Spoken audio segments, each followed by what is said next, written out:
Kanchipuram వకుడా silks నాణ్యత మా ప్రాధాన్యత. మదీనాగూడ, మియాపూర్, హైదరాబాద్ లో త్వరలో శుభారంభం.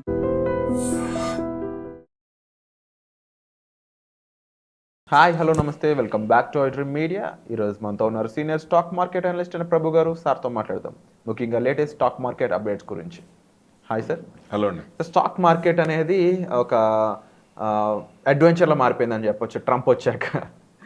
బికాజ్ లాంగ్ టర్మ్లో ఎనీ మార్కెట్ ప్రాఫిట్స్ ఇస్తుందనే విషయం అందరికీ తెలిసినా కూడా రైట్ నౌ ప్యాన్కి గురి చేయడంలో ఎటువంటి డౌట్ అనేది లేదు. వై? బికాజ్ అంటే మనం పెట్టిన డబ్బులు మన ముందే కిందకి పడిపోతున్నాయంటే ఎవరికైనా భయం వేస్తుంది 100%. బట్ ఏ విషయాలపై అవి కిందకి పైకి వెళ్తున్నాయని తెలియనప్పుడు మాత్రం ఆ భయం కొంచెం టెన్షన్ గురి చేస్తూ ఉంటుంది మన అందరినీ. అంటే ఏమవుతుందో తెలియనప్పుడు భయం వేస్తుంది కాబట్టి. బట్ రైట్ నో మార్కెట్లో ఇన్వెస్ట్ చేయొచ్చా లేదా అనే ఒక క్వశ్చన్ మార్క్ మాత్రం అందరి మైండ్లో ఉంది. ఒక పక్కన ట్రంప్ విన్యాసాలు అంటున్నారు, గ్లోబల్ ఫ్యాక్టర్స్ ఎక్కువ ఉన్నాయి ఇండియన్ మార్కెట్ డౌన్ అవడానికి. పొలిటికల్ టెన్షన్స్, ముఖ్యంగా డొమెస్టిక్ పరంగా కూడా చూసుకున్నట్లయితే ఓన్లీ పొలిటికల్ టెన్షన్స్ కనిపిస్తూ ఉన్నాయి. So what's the situation right no? Market ఇప్పుడు మన మార్కెట్కి ఏం డౌట్ లేదు. మన మ్యాక్రోస్ అన్ని బాగానే ఉన్నాయి. జీడిపి మధ్యలో క్వార్టర్ తగ్గింది, మళ్ళీ జీడిపి నెక్స్ట్ క్వార్టర్ కూడా 6.4 రేంజ్లో వచ్చింది. సో డెఫినెట్గా నెక్స్ట్ జీడిపి కూడా గవర్నమెంట్ ఇన్వెస్ట్మెంట్ పెరిగింది కాబట్టి జీడిపి పెరుగుతుంది. మిగతా మ్యాక్రోస్ అన్ని బాగానే ఉన్నాయి. ఓన్లీ డాలర్ పెరుగుతుంది, దాంతోపాటు ఐఎన్ఆర్ మనకి పెరిగింది. అదే మెయిన్. డాలర్ ఇండెక్స్ కూడా దాదాపుగా 110 దాకా వెళ్ళి తగ్గుతోంది.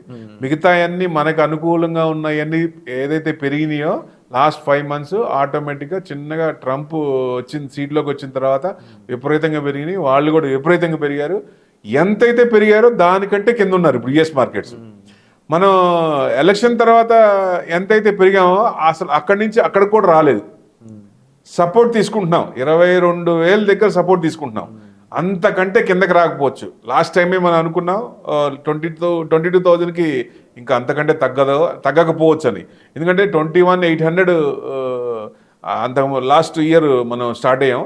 సో దాని ప్రకారంగా అక్కడ దాకా రావచ్చేమో అన్న డౌట్ ఉంది. 22,000 కొంచెం కట్ అయ్యి మళ్ళీ 1 day క్లోజింగ్ అబోవ్ అయ్యాం. సో డెఫినెట్గా అది బేస్ తీసుకోవచ్చు. 22,000 అంతకంటే పడకపోవచ్చు.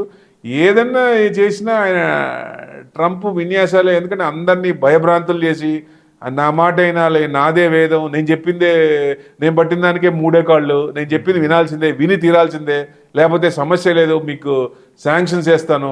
రష్యా మీద చేశాడు. యుఎస్ ఎప్పుడైనా అంతే. వాళ్ళకు అనుగుణంగా ఏదన్నా వాళ్ళకి శాశ్వత శత్రుత్వులు ఉండరు, శాశ్వత మిత్రులు ఉండరు. వాళ్ళకి అవసరమైనది ఏదైనా ఉంటే శత్రువుతో కూడా పెట్టుకుంటారు వాళ్ళు. ఎందుకంటే మళ్ళీ కలుపుకుంటారు. మళ్ళీ తర్వాత మళ్ళీ ఏదైనా చిన్న ఇది వచ్చినా మళ్ళీ వాళ్ళని కట్ చేసుకుంటారు. ఎందుకంటే వాళ్ళ ఆర్మ్స్ అమ్ముకోవడానికి తప్ప ఇంకోటి లేదు.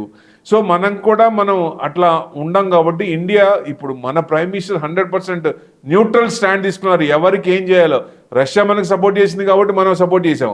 కానీ యుఎస్ చూడండి, ఇప్పుడు మనకు బాగా ఉంటుంది, మనకి ట్రంప్ వస్తే ఇంకా మంచి స్నేహం, ఇద్దరికి మంచి స్నేహం ఉంది, రిలేషన్ బాగుంటుంది అనుకుంటే మన వాళ్ళని 3 flights దాదాపుగా గొలుసులు వేసి పంపించారు. సో అది కొంచెం ఇబ్బంది. ప్లస్ ట్యాక్స్ కూడా నేను సమస్య లేదు, అందరితో పాటు ఎలా వేస్తానో మీరు ట్యాక్స్లు ఎక్కువ వేస్తున్నారు కాబట్టి నేను కూడా వేస్తాను అంటున్నాడు. అది చైనాకేను మెక్సికోను కెనడాకి వేస్తానని చెప్పి 1 month పెట్టి మళ్ళీ 1 month పెంచాడు.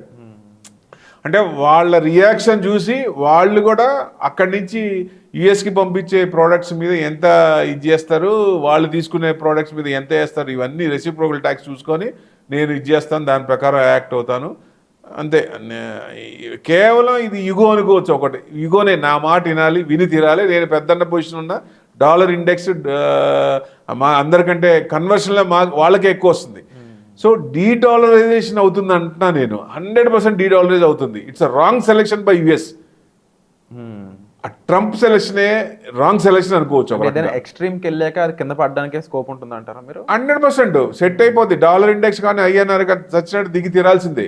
మొత్తం సెట్ అయిపోతుంది. మేబీ ఫస్ట్ 6 months 3 months జులుం చూపిస్తారు ఎవరైనా కానీ. కొత్తగా వచ్చినప్పుడు నా మార్క్ చూపించాలి అనుకుంటారు. సో ఆ మార్కే చూపిస్తున్నాడు అనుకోవచ్చు ఒక రకంగా. ఈ 3 నెలల్లో 6 నెలల్లో దాదాపు మొత్తం సెట్ అయిపోద్ది, మళ్ళీ నార్మల్ పొజిషన్కి వస్తుంది.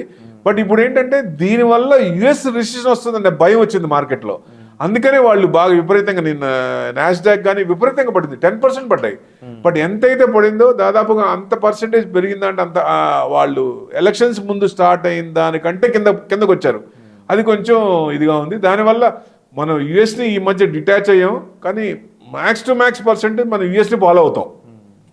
సో అది ఎంతవరకు వాళ్ళకి నిజంగా రిసెషన్ వస్తుందా? రిసెషన్ అంటే 2 జీడిపి క్వార్టర్లు మైనస్ రావాలి, అప్పుడే రిసెషన్. వాళ్ళు నిజంగా రిసెషనా అంటే ఇట్స్ ఫియర్ ఫ్యాక్టర్.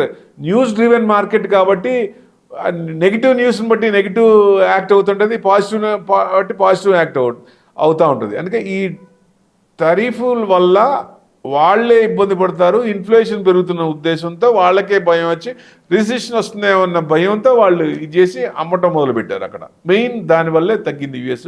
పెద్ద నెగిటివ్స్ ఏం లేవు. ఆయన కరెక్ట్ డిసిషన్ తీసుకుంటే మళ్ళీ మార్కెట్ మామూలు పొజిషన్కి వచ్చే అవకాశం ఉంటుంది. అసలు యాక్చువల్గా అయితే మనం కూడా ఈ పాటికి కరెక్ట్గా ఆయన కనుక మనకు ఇండియాతో కరెక్ట్గా ఉంటే ఇంకా ఫ్లరిష్ అవ్వాల్సింది. ఈ సంవత్సరమే దాదాపు 30,000 నిఫ్టీ టచ్ అయినా పెద్ద ఆశ్చర్యపడాల్సిన పని ఉండేది కాదు. కానీ ఈయన చేసే ఇది బట్టి ఉంటుంది కాబట్టి దాన్ని ఇంకా ఒక 1-2 మంత్స్ లేదా 3 మంత్స్లో ఫస్ట్ 6 మంత్స్లో మ్యాక్స్ టు మ్యాక్స్ సెట్ అవుతుందని అందరూ ఎక్స్పెక్ట్ చేస్తున్నారు. డెఫినెట్గా సెట్ అవుతుంది. సెట్ అయినప్పుడు మన మార్కెట్ మళ్ళీ ఇదయ్యే ఛాన్స్లే ఉంటాయి. అంటే లాస్ట్ ఇయర్ మనకి 8% వచ్చింది. ఈ సంవత్సరం కూడా మోడరేట్ రావచ్చా అంటే ప్రొవైడెడ్ ఇవన్నీ సెట్ అవుతాయా లేదా టైం తీసుకుంటాయా అనే దాన్ని బట్టి ఉంటుంది. కాబట్టి మోడరేట్ ఎక్స్పెక్ట్ చేయొచ్చు. విపరీతంగా అంటే నెక్స్ట్ ఇది, ఎందుకంటే మన Q2 బాగాలేదు, Q3 బాగాలేదు, Q1 బాగుంది. ఇప్పుడు Q4 ఏప్రిల్ 14, 15 నుంచి స్టార్ట్ అవుతాయి.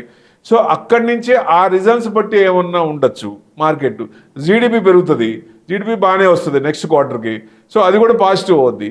ఇన్ఫ్లేషన్ మనకి కంట్రోల్లే ఉంది, వాళ్ళకంటే మనదే కంట్రోల్ ఉంది. డెఫినెట్గా ఇంట్రెస్ట్ రేట్లు కట్ చేస్తారు ఆర్బీఐ. 25 బేసిస్ మొన్న చేసాం, నెక్స్ట్ కూడా ఇంకో 25, ఆ పైన క్వార్టర్ కూడా 25 చేయొచ్చు. సో ఇంట్రెస్ట్ రేట్లు తగ్గుతాయి కాబట్టి అన్నీ సేఫ్గా ఉన్నాయి. సో డెఫినెట్గా మంచి అంటే పాజిటివ్ మ్యాక్రోస్ అన్ని పాజిటివ్ ఉన్నాయి. ఓన్లీ ఈ ఆయన టెంపర్తనమే తట్టుకోవాలి. ఇండియా కూడా ఆ టెంపర్తనం తట్టుకొని ఆయన ట్యాక్స్ విపరీతంగా వేస్తాడు. ఒక నిజంగా కరెక్ట్గా ట్యాక్స్లు వేస్తే ఎవరికి ఇబ్బంది? వాళ్ళకే ఇబ్బంది. ఎండ్ యూజర్ ప్రొడక్ట్ వాడేది ఎవరు? అక్కడ ఉన్న యూఎస్ వాళ్ళు ఎక్కువ పెట్టి కొనుక్కోవాలి కదా, ట్యాక్స్ ఎక్కువ పడ్డప్పుడు ఎఫెక్ట్ వాళ్ళకే. ఎందుకంటే అన్నీ మన నుంచి కానీ చైనా నుంచి కానీ అన్ని కంట్రీస్ నుంచి తీసుకుంటారు కదా, వాళ్ళ నుంచి వచ్చే ప్రొడక్ట్స్ ఉంటుంది కదా. మన ఐటీ సర్వీస్ కూడా, ఇన్కమ్ ట్యాక్స్ సర్వీసెస్ కూడా, ఐటీ సర్వీస్ కూడా అప్పుడు ఏమవుద్ది? డెఫినెట్గా ఇబ్బంది పడుతుంది కదా. ఈ డాలర్ తగ్గుతుంది, డాలర్ ఇండెక్స్ తగ్గుతుంది. డెఫినెట్గా ఈ ఐటీ కంపెనీ బాగా పడింది. ఎప్పుడైతే డాలర్ కొంచెం ఎక్కువ ఉందో ఐటీ కంపెనీస్ అన్నీ బాగుంటాయి. సో ఇవన్నీ ఉంటాయి కాబట్టి ఇవన్నీ చూసి అన్నీ సెట్ అవ్వాలంటే ఇంకొంచెం టైం తీసుకోవచ్చు. బట్ మన దగ్గర నెగిటివ్ ఏం లేదు, భయపడాల్సింది ఏం లేదు. ఆల్రెడీ పెట్టిన వాళ్ళకి 30%, 40%, 50% తగ్గి ఉంటాయి. సో తగ్గినప్పుడు ఏంటంటే this is the right time to invest. అసలు రెడ్ని తమిళియన్స్ అమావాస్యని మంచిగా చూస్తారు, మనం చూడంగా. అవును, అది వాళ్ళకి పాజిటివ్. ఈ రెడ్ని కూడా అలా చూడమంటే నేను పాజిటివ్గా చూడండి, అవకాశాన్ని అందిపుచ్చుకోండి. ఇది 100% అవకాశం అందిపుచ్చుకున్నప్పుడు త్వరలోనే మార్కెట్స్ అనేవి రైజ్ అవబోతున్నాయని కూడా తెలుస్తుంది అని చెప్తున్నారు చాలా మంది. ప్రమోటర్ స్టార్ట్ చేశారు బయింగ్, ఇది పాజిటివ్నెస్. ప్రమోటర్ స్టార్ట్ చేశారు. ఎఫ్ఐఐస్ నిన్న 500 crores కంటే తక్కువ అమ్మారు. మరి సెల్లింగ్ కూడా తగ్గుతుంది కదా. ఎంతవరకు వాళ్ళు కూడా అమ్ముతారు, డిఐస్ ఎంతవరకు కూడా సపోర్ట్ చేస్తారు. సో డెఫినెట్గా ఎఫ్ఐఐ సెల్లింగ్. ఎందుకంటే గవర్నమెంట్ ఒకటే మెయిన్, మన ఇన్వెస్టర్స్ వాళ్ళ నుంచి గవర్నమెంట్ రిక్వెస్ట్ ఏంటంటే ఎఫ్ఐఐస్ని కూర్చోబెట్టి చర్చలు చేసి వాళ్ళకి ఏం కావాలో చేస్తే డెఫినెట్గా ఎంత ఫ్లో అయితే వెళ్ళిందో దానికి 10 వచ్చే అవకాశాలు ఉంటుంది. ఏ కంట్రీకి కూడా వెళ్ళే ఛాన్సే లేదు, ఎక్కడికి కూడా వెళ్ళరు.